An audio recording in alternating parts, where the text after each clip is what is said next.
Well, I always adored Norman, and do now. Very, very bright, very creative, and always pushing you further than what you think is your best work. Always. And I love that, to be pushed onto a better level of performance. He never let down on that, and I think that's wonderful. Norman was involved with every show that he had. A remarkable compartmentalization. He could go into one room and devote his entire attention to that show. And then if you were a writer, Norman was a lot of help, because he had good ideas and he was always upbeat. Writers have a tendency to sit down and say, geez, it ain't going to work. But Norman, when you went in to see Norman for a meeting, you knew you were going to come out with a premise, because he was very upbeat and he was right most of the time. I remember they were doing a show and they were having trouble with the show. And I felt like there was a fix, and I knew Norman, if he walked in, he could solve it. He just looked at the scene and told them what all the problems were, what wasn't real, what needed to happen, and they rewrote it, and he made some suggestions, and the show came out great.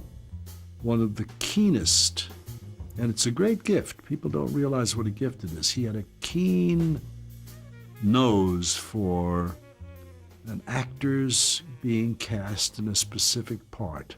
We would be sitting side by side and hearing actors read for parts. And the director in me would say, oh, that person would be right. I know what I could do to fix it to make him right, to make it exactly what we want. And Norman would have none of it. He waited for the person that was right for the part and needed no fixing, just needed direction, He had a great, great instinct for that.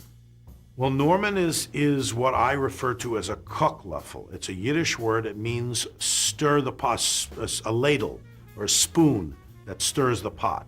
He's a person who just challenges you. He wants to get the most out of you and the most out of a situation. So he doesn't settle for anything. He wants to go deeper. He wants to make it edgier. He wants to make it tougher.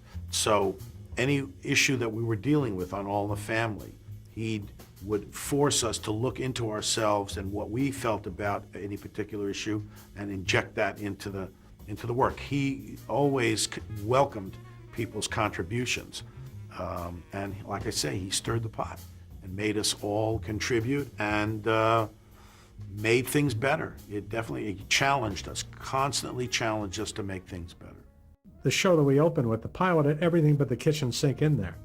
So he kind of established what the boundaries were going to be right up front. You knew, with all the talk about spics and your heaves and all that, you knew what the boundaries were. So nothing would surprise people after that. And we talked, I think, for 2 hours about the show and the problems and how we shouldn't open with this pilot.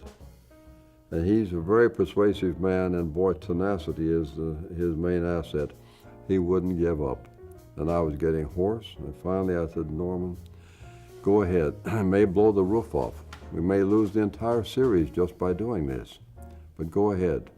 You have to be smart enough when you have a star producer to let him be a star.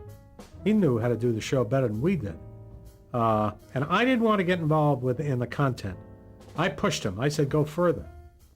Go further. Our broadcast standards department, on the other hand, I don't think the guy in charge had a good night's sleep for 6 years.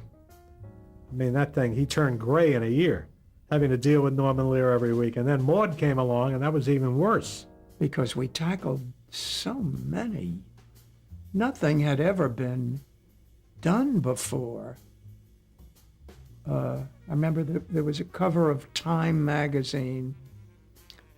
I have it in the office that had 3 pictures on the cover. It was Carol O'Connor, me, and Red Fox.